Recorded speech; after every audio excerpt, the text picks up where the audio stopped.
berarti bahwa sistem ini sudah tidak pantas lagi dilakukan. Tapi kemudian ketika mereka menolak dilakukan audit forensik, saya juga waktu itu teriak harus dilakukan juga audit investigatif seperti yang diusulkan teman-teman ICW dan teman-teman Kontras. Jadi saya sangat mendukung mereka untuk melakukan itu. Dengan begitu akan ketahuan anggaran yang dipakai berapa, karena terus terang saja saya juga mendengar melalui internal grup teman-teman di kampus ternama di Bandung, mereka resah sekarang. Kenapa resah? Karena mereka dulu dilibatkan itu konon adalah secara sukarela. Selain tidak mendapatkan sesuatu, ternyata ada nilai yang beredar. Nah, itu urusan nanti audit investigatif. Intinya teman-teman semua, kesalahan dari Sirekap ini bukan kesalahan teknis belaka, dan ini tidak bisa dipandang hanya sebagai kuantitas belaka, ya. Tapi ini kualitasnya sudah sangat tidak layak untuk kemudian digunakan. Dan khawatirnya apa? Pattern yang tadi dipasang, pattern ada dipatok di 24, 58 dan 17 ini, itu memang sudah merupakan tindakan yang sangat tidak benar, dan itu merupakan kejahatan yang sangat masif.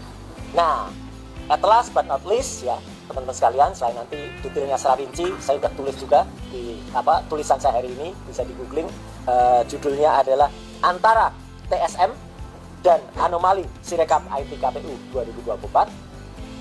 Presentasi saya ini atau paparan saya ini mungkin saja bisa menguntungkan pihak-pihak tertentu.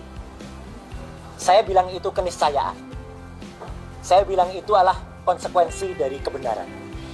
Saya tetap merupakan orang yang independen, bukan merupakan bagian dari paslon 1, paslon 2, atau paslon 3.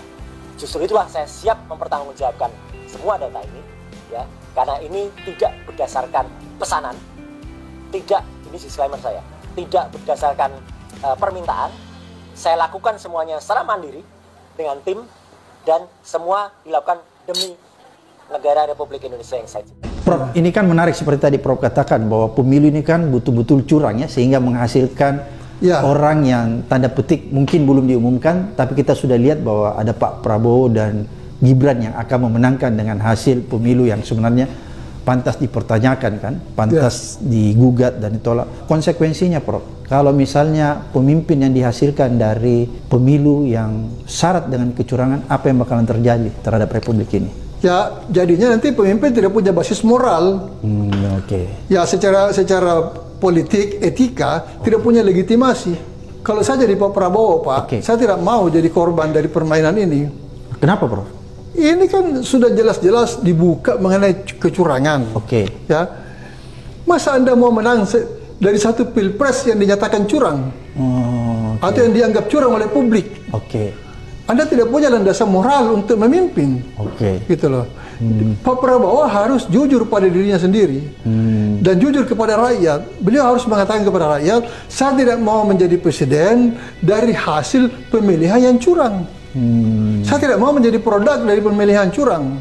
Ya, apalagi saya baca di beberapa berita, itu Gerindra sendiri dan beberapa partai pengusung 02 kan menyebut adanya kecurangan. Artinya secara moral mereka juga tahu bahwa kecurangan itu tidak bagus. Ya, seharusnya ada keluar pernyataan, ya, menolak kecurangan dan minta supaya kecurangan itu diusut. Kami mau menang secara bersih. Mesti ada yang keluar begitu. Jadi rakyat itu terhibur. Jangan sampai ada kesan, maaf ini, seolah-olah Pak Prabowo menikmati kecurangan ini. Kan kasihan beliau. Beliau itu adalah korban dari kecurangan yang dilakukan oleh Jokowi dan teman-temannya tahun 2019. Itu jelas itu. 2019, kalau 2014 sama saya tanda tanya. Jadi 2019 itu Jokowi menang curang sudah menuju ke jabatan kedua, kan? Jadi dia sudah mengendalikan seluruhnya, termasuk KPU dan sebagainya itu. Ya. Jadi sebenarnya Pak Prabowo itu korban. Itu adalah korban dari kecurangan pilpres. Tahun 2019. Iya. Pada satu ini saya buka aja terus terang. Karena kita perlu angkat kebenaran ini. Saya pernah bicara dengan Pak Prabowo. Saya bilang, Pak, Bapak sadar nggak kalau tahun 2019 itu Bapak menang? Tahu nggak dia bilang gitu? Tahu, Pak. Bapak itu dicurangi, kan? Iya, dia bilang gitu.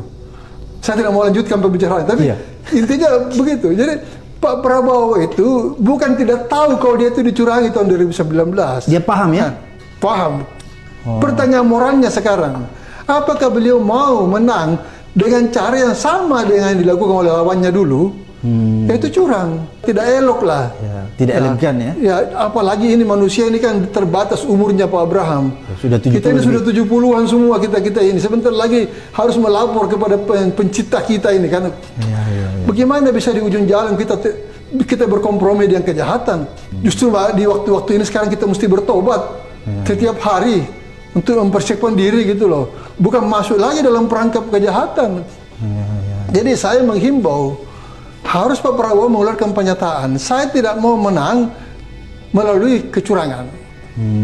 Sekarang terbukti kecurangan itu tidak bisa dihindari, Pak. Fakta sudah diangkat semua. Sisa disusun aja, Pak. Betul.